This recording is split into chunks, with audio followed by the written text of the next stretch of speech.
I think this is really closely related. I don't remember what book it was, but there it is, if I can find it. Um, the author talked about how there's this progression of our identification. It's No Boundaries. That's the name of the book. I don't know who wrote it. Michael Singer. Was this Michael Singer book? No boundaries? Yeah. Yeah. Okay, did you read it too? No. Oh. Um, I was wondering if it was Singer, but I'm like, I don't want to say the wrong name. Yeah, I'm pretty sure so. And it's like, oftentimes people start off, it's like, what is you, right? Is is this skin me? Is this liver me? Is this brain me? Most people would say yes, but is this microphone me? Most people would say no. But at the root level, it starts off like, well, I am only the part of my psyche that I accept and I like, which he calls the ego. And eventually you get into you grow and you're like, well, there's parts of my mind that, like the shadow part that, I don't quote like. And so then your whole mind becomes, you can graduate into that. I am my whole mind. And then it's maybe I am my whole body. There are a lot more granular steps that he has, but it's like, okay, well, if I am my body and then I eat an apple, is that this apple's not part of me and then it becomes part of me? Maybe when it's digesting, maybe there's all kinds of we want to have this boundary of what is me and what is not me, and basically everyone thinks everything inside the skin and maybe the hair sticking out too is me, and everything else is not me. And when we define it like that, um, it becomes a battle, because where there's a boundary, there's a battle.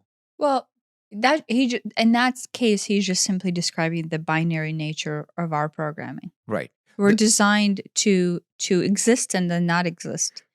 And the definition of self is the definition of existence. The graduate level of that is realizing that you are saying one with or the same as everyone and everything in the universe. There's a lot of different ways to word that. Yeah, yeah. And a lot of different religions have a lot of different ways to word that. We're all one of this one source.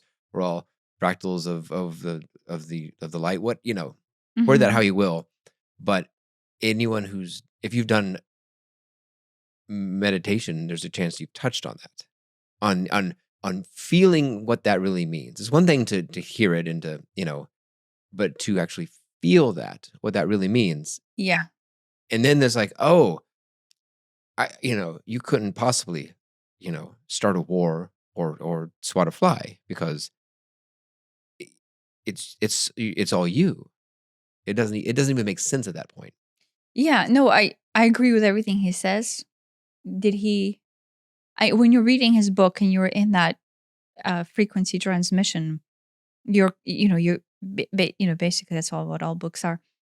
So, and then you're receiving the essence of him touching the point of null, and then he's transmitting through the reading, ideally reading and not listening to it on audio. Then he's transmitting how he touched it, his understanding of that touch. I read it on a actual Kindle. And I remember this so vividly. At one point, I'm just reading it, and he's talking about, this is fairly early in the book, how, at one point, hopefully you get to feel like you're one with everything. And there for a minute, I'm laying in bed reading. I was one with the Kindle, the little device. And it was just this overwhelming emotional influx of oneness. And I'm like, oh, it all makes sense. I've got it. It all makes sense. And then it went away. And I'm like, no, come back. I'll come back. The Kindle, come back. And I'm like holding the Kindle. I'm like, nothing has changed in the, I'm still laying in bed reading this book. But I'm like, I just didn't feel it anymore. I felt it, I don't know, 30 seconds or so. And it was absolutely magical. And every now and then I get that, but that was, oh my gosh, I was just so connected to this, quite an old Kindle at that too. Yeah, but at that point you were connected to that point of being. right? And The it was, it didn't have to be the kid. It could have been the pillow or the Yeah, yeah. cat or whatever. That was Yeah. just the object that happened to be in front of me at the time. But it was like the universe was like, "Oh, you want to know what this is like? Here you go. We're gonna pick something trivial, Yes. and and it saying that I loved it is not even the right. That I loved the Kindle is not the right thing. I mean, yes, I did, but it's like it's a whole different definition of love. It is like I was the Kindle and the Kindle was me. It was like I don't know, a bunch of mushrooms or something. I don't know. It was wild, but it was amazing.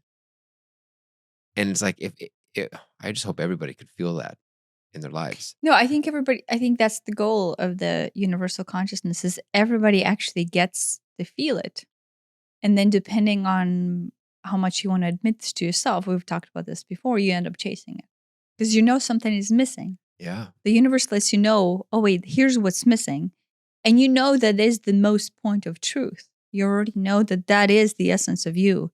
And deep down, you're just basically, if you don't admit it to yourself, you want more of it. You want to connect with it. You're a seeker.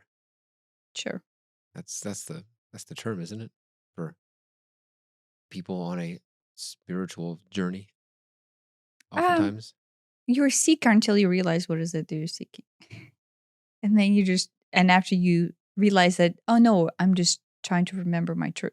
Right. I mean that goes back to my enlightenment is, at the bottom of the big hole of shit. It's there. You're born with it. It was already there. Yeah, And I just happened to get a glimpse of it. yeah, you're a seeker until you realize that there's nothing to seek. And now there's just time for you to remember. Right.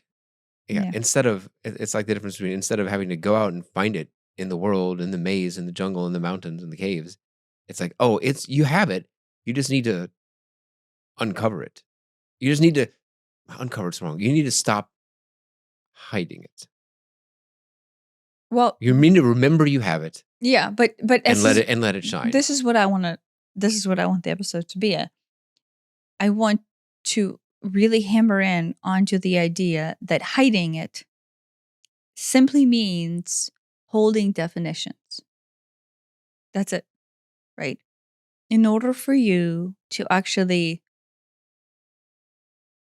feel the essence of the reality that you are looking for, let's say, or you remember it but can't quite figure out what the heck it is, or if there's nagging and then there's these memories that coming in and you just want to start to experience what you already know as the truth, even though it is not the truth in the form of you right now. The way to do that is it's sooner or later after you recognize that the density of you is holding you back through the programming of your choices into trauma. But part of that is realizing that all of that is being held and you choosing that as a definition. And everything that is, let's say, holding us back or keeping us blind or keeps us on this side of the veil is the number of definitions or number of circumstances that we choose to believe in.